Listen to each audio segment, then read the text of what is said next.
Hello, j'espère que vous allez bien. On est aujourd'hui le 8 mai, 8 mai 2024. Je cherchais l'année. Donc on est bien le 8 mai 2024, il est 8h20. Alors désolé, c'est vrai que je m'étais quand même posé la question de publier un market review aujourd'hui. Je vais en faire un, mais un tout petit, et il sera uniquement destiné au salon VIP. Je ne ferai pas de public aujourd'hui. Et parce que je pense que vous avez quand même eu largement de quoi manger hier avec le live qui a quand même duré presque 3 heures avec Keoni. Alors je sais pas vous, mais bon, je savais, de toute façon je connais bien Keo et je savais que ça allait être un super market review. Ça a dépassé vraiment le cadre de mes espérances parce que c'est vraiment quelqu'un qui est tellement inspirant, qui est tellement généreux, qui attendait absolument rien en retour, ni en termes de visibilité, ni sur ce live. C'est juste, voilà, lui, ça l'intéressait de partager. C'est vrai que on a pas mal travaillé ensemble. Moi, je l'ai accueilli dans ce petit groupe de trading dont on parlait dans le live hier.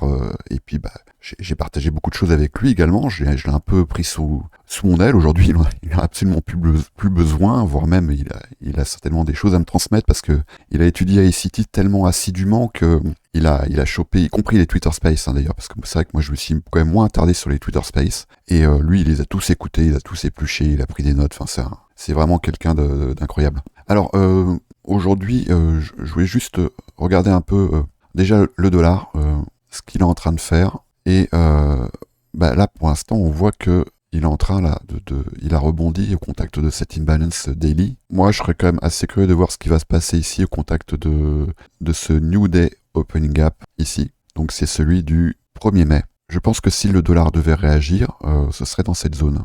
Et auquel cas, on pourrait s'attendre, là ici je suis en 1 heure, on pourrait s'attendre éventuellement à un rejet ici. Alors je dis pas qu'on va aller à la cave, hein, mais qu'on pourrait, et je reste encore moi dans mon scénario, ici là, qui serait d'une conso dans une zone que je vais pouvoir délimiter assez grossièrement, hein, qui pourrait se situer en gros, on va essayer de ratisser un peu large, par ici. Voilà. Ça c'est un peu c'est un peu mon biais.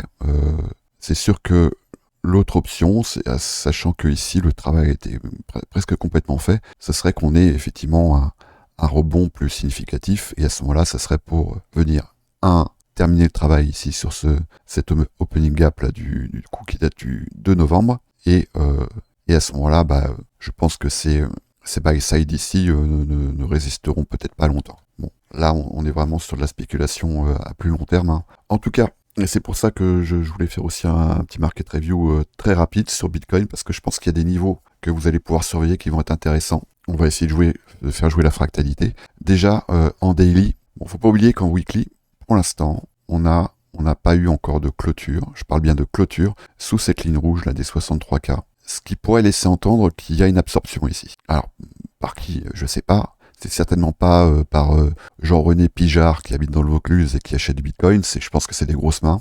C'est pas des retail, ça c'est clair.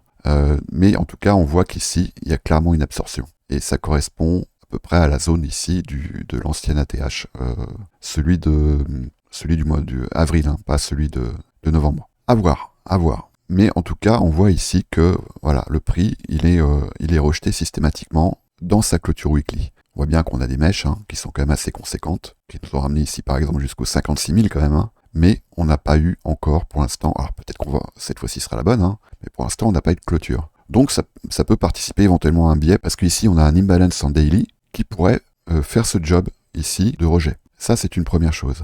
On voit qu'ici, là ça c'est intéressant, pour relayer un petit peu le modèle qu'on a étudié hier avec Keo, c'est vrai que je comptais vous le présenter, je comptais pas forcément le faire tout de suite, mais c'est très bien qu'il l'ait fait. On a ici une prise de liquidité. Ici, on a notre dernière bougie baissière à cet endroit-là. Donc là, on voit ici qu'on a une licorne qui a été retestée. Et c'est vrai que en 4 heures, cette zone ici, là, entre les 59 500 et les 61 500, pourrait constituer, à mon avis, une target de choix. Donc là, ici, on avait tout à fait les conditions pour rentrer, hein. Mais vous voyez, ça c'est ce que je disais hier à Keo. Alors, bon, là par contre, ici, on n'avait pas d'imbalance. L'imbalance, on l'avait ici, en daily. Voilà. Et là également, on avait une magnifique licorne. Bougie baissière, un plus haut, un travail ici, un swing, qui laisse derrière lui un imbalance et un breaker block bearish, qu'on voit ici.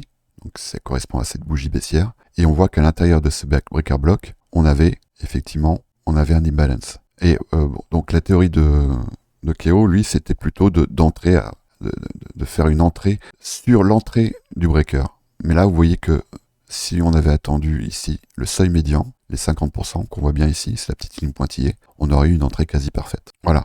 Donc, bon, ici, ça fait on aurait très bien pu ici sortir sur le au retest là de ce seuil médian sur cet imbalance ici qui correspond, il y avait une confluence quand même avec les 50% de gain de ce range. Donc si on fait jouer la fractalité, on voit qu'on le retrouve ici, mais voilà, donc ça nous ramènerait à minima sur ce low daily ici, qui est à 62 050.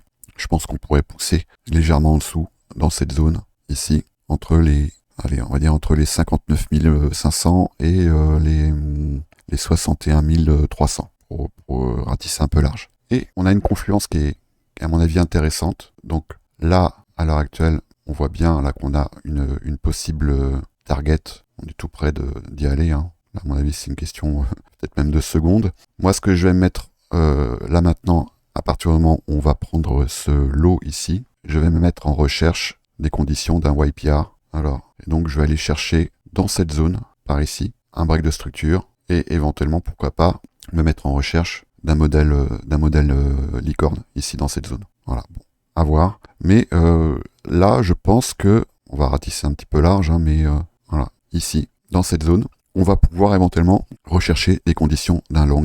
Donc, c'est-à-dire qu'on va attendre. Si je vois les conditions dans la journée, je vous l'indique. En admettant que ici, ça soit donc une zone de liquidité, on va donc attendre pour avoir ce genre de pattern. Et voilà où est-ce qu'on pourrait se mettre en recherche. Ici, dans cette zone, on va essayer de trouver la confluence entre ici, un breaker block, ici, une zone d'imbalance, et là, on pourra avoir un point d'entrée. Alors, à ceci près, par rapport au modèle qui a été présenté hier avec Keo, c'est qu'il faut quand même faire attention parce que le price action n'est quand même pas aussi précis sur Bitcoin que sur les indices, notamment le SP500. Donc il faut juste faire attention à ça. Donc il y a deux solutions. Soit vous mettez un stop sous la structure, mais parfois ça peut vous amener quand même à un risque-reward, à une zone qui va être quand même très grosse. L'autre solution, c'est effectivement, admettons que le breaker block il fasse cette taille, voilà, on va quand même essayer de placer un stop du coup mental sous l'imbalance qui contient le breaker block, donc dans cette zone, et éventuellement, quand je dis stop mental, c'est-à-dire que c'est pas forcément un hard stop parce qu'on peut avoir des mèches qui vont venir éventuellement déborder sous l'imbalance. Donc il y a deux solutions. Moi ce que j'aime bien faire c'est placer un stop sous la bougie qui précède l'imbalance. Le corps de chandelle, en règle générale, suffit. Éventuellement la mèche. Après, il faut être pragmatique, il faut voir aussi jusqu'où ça vous amène.